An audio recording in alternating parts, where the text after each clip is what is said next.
진짜 아무것도 모르고 했었으니까 창업을 해서 초반에는 뭐 어떻게 일을 잡아야 될지도 모르겠고 일도 없었고 심지어 청소업체인데 무거운 청소기나 이런 걸 들어야 되는데 사무실은 2층이었어요. 게다가 2층이었는데도 불구하고 그 충남 서산 시골 동네에 월세를 128만원짜리를 주고 들어갑니다. 관리 포함하면 거의 뭐 140만원 돈이 됐는데 진짜 그냥 차리면 될 줄 알고 아무 생각 없이 사무실을 계약을 해버린 거예요. 네, 안녕하십니까. 저는 이상혁이라고 합니다. 우선 저는 현재 30살이고 지금까지 제가 어떻게 살아왔는지부터 좀 말씀을 드려야 될 것 같은데, 저는 이제 충남 서산이라는 지역에서 태어났는데 그 지역 특성이 화학단지가 이제 형성되어 있는 울산, 여주 이런 데처럼 서산도 화학단지가 있거든요. 대부분 이제 어른들이나 저희 부모님 세대들이 그런 대기업에 많이 취업을 해어 있어요. 그래서 거기서 뭐 20년, 30년 이제 장기 근속 근무를 하시고 그렇게 이제 생활했던 분들이 많아서 저희도 어떻게 보면 어릴 때부터 그런 이제 대기업에 들어가는 게 어떻게 보면 인생의 최종 목표이자 뭐 꿈 같은 그런 것들이라 볼 수가 있는 거죠. 그래서 어떻게 보면 저도 그런 삶을 살아왔고 고등학교 때 인문계 고등학교를 진학해가지고 공부를 잘하진 않았지만 그런 데를 그런 대기업을 가기 위해서, 화학단지를 가기 위해서 그런 기계과 이제 지원을 해서 갔는데, 다니다가 군대 갔다 와서 다시 이제 복학을 해가지고 대기업을 가기 위한 자격증을 따면서 계속 그런 공부만 했던 것 같아요.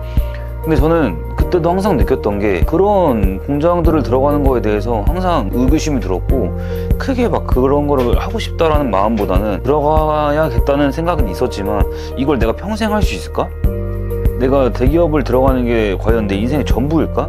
세상은 이렇게 넓고 정말 대단한 사람들도 많은데 왜 나는 이런 것들만 이렇게 공장에서만 하이바 쓰고 일을 해야 되는지 잘 몰랐어요. 그런 거에 대해서 계속 의구심이 들었던 거죠. 그래서 우선은 결정한 게 뭐냐, 그런 데를 비슷하게 체험을 해보자. 그래서 단기간으로 2달 반 화학단지 뭐 비슷한 이런 발전소, 동서발전이라고 당진에 있는데 거기 동서발전에 들어가서 2달 반 일도 해보고, 실제로 그런 이제 관련 이제 협력사에 취직도 해가지고 한 5주 정도 일하다가 퇴사를 하게 됐는데, 그렇게 일도 해보고 여러 가지 해봤는데 우선 저는 발전소에서 그런 화학단지에서 일한다는 것 자체가 저와는 너무 안 맞았고, 그렇게 평생 살 수 있을 거라는 확신도 없었어요. 아니, 확신이 아니라 절대 못한다고 생각했어요. 단조로웠고 맨날 하라는 것만 해야 되는 그런 삶 속에 맨날 똑같은 패턴에 뭐 돈은 많이 받을 수 있겠지만 저는 돈이 목적이 아니라 저를 성장시키고 재밌는 삶을 살고 싶은데 저는 그런 삶이 너무 싫었던 것 같아요. 그래서 어떻게 했냐, 27살 8월에 친한 형의 권유로 청소업체, 철거업체, 방역업체를 창업을 해요. 창업을 해서 어떻게 했냐, 진짜 아무것도 모르고 했었으니까 창업을 해서 초반에는 뭐 어떻게 일을 잡아야 될지도 모르겠고 일도 없었고 심지어 청소업체인데 무거운 청소기나 이런 걸 들어야 되는데 사무실은 2층이었어요. 게다가 2층이었는데도 불구하고 그 충남 서산 시골 동네에 월세를 128만원짜리를 주고 들어갑니다.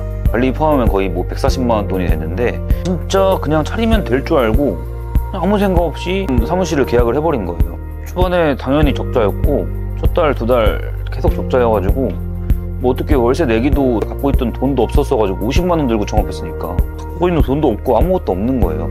그래서 어떻게 했냐, 2달 거기에 월세를 내고 바로 사무실 이전해요. 이전해서 어떻게 했냐, 여기 이전한 사무실이 친구네 아버지가 건설회사였는데 거기 그냥 컨테이너 박스에서 3개월 정도 그냥 빌려서 제가 물건만 가지러 갈 때 이렇게 가지러 가서 이제 하는 식으로 일을 진행을 했었어요. 초반에는 진짜 힘들었는데 저도 계속 맨날 일당 다니면서 청소업체에 그냥 전화해가지고 일 시켜달라 하면서 일도 배워보고, 하나씩 잡히는 일이 있으면은 그 일에 최선을 다해가지고, 보통 다른 청소업체들은 뭐 한 2-3시간이면 끝낼 거를 저는 그냥 아줌마 인력사무소 둘 데리고 가서 셋이서 12시간씩 일을 해도 못 끝내고 막 그랬었어요. 그런데도 그냥 다 부딪혀서 했습니다. 지금 당장 개업식까지 해가지고 창업을 했는데 폐업하기 너무 쪽팔리잖아요. 그래서 그냥 했어요.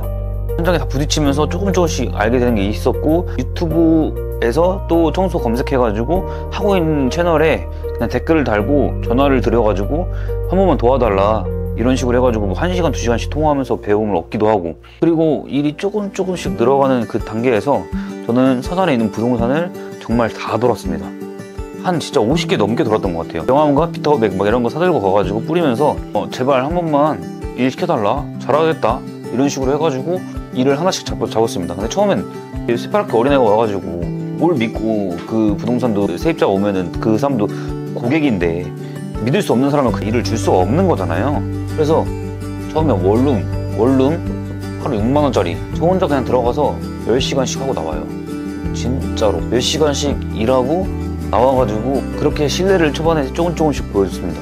그렇게 하다가 또 운때가 잘 맞은 게 서산의 애천동에 2차 푸르지오 큰 세대가 이제 완공을 하게 됩니다. 이렇게 완공을 하면서 갑자기 이제 청소업체들이 공급은 별로 없는데 수요가 너무 많아지니까 그게 물 밀려오듯이 저한테 일이 조금씩 들어오기 시작합니다. 그때 일이 갑자기 늘어나면서 팀장을 친구로 채용하고 인력사무소에서 아줌마들을 불러가지고 일을 한 건, 두 건씩 하다가 1월 한 달 동안 거의 하루도 쉬지 않고 일을 한 것 같아요. 근데 갑자기 제가 월 매출이 한 500에서 한 600, 700 왔다 갔다 하다가 1월에 갑자기 한 1500, 2000 가까이 뜁니다. 이 매출이 점점 더 늘어나요, 계속. 그래서 월 매출 2500에서 3000을 항상 찍었어요. 상시 직원들이 거의 보통 한 4명, 5명 정도 있었으니까 월급 주고 뭐하고 하면은 그래도 월 매출 2500 나오면 제가 한 1200, 1300은 가져갔던 것 같아요. 이렇게 갑자기 급성장을 하게 됩니다. 근데 제가 또 느꼈던 게 뭐냐면 일을 정말 열심히 하고 일도 많고 그리고 일을 나가지 않아도 저희가 팀장님과 인력 배치를 해서 청소만 나가도 저한테 되게 많이 돈이 벌리는 시스템이었어요. 근데 돈은 벌었지만 이 시스템이 저는 너무 부실하다고 생각했어요. 왜냐면 저는 회사도 많이 다녀본 적도 없고 아무것도 크게 배워본 적이 없어요. 그냥 뭔가 결핍이 있었어요. 이게 맞나? 내가 지금 이 실력으로 이 돈을 버는 게 맞나?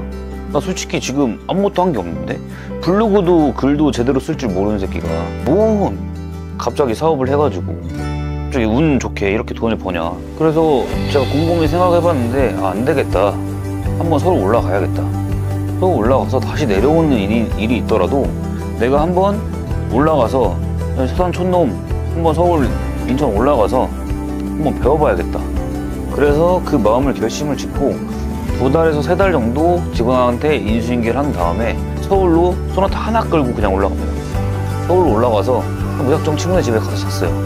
그렇게 하면서 인테리어를 한번 배워볼까. 처음에 올라갈 때 딱 뭐냐면 전 청소업계에 있었으니까 청소업계가 청소, 인테리어, 건설 이렇게 올라가는데 나랑 안 맞는다는 걸 느꼈지만 한번 그래도 조금은 더 해보자 해서 인테리어 업체를 들어갑니다.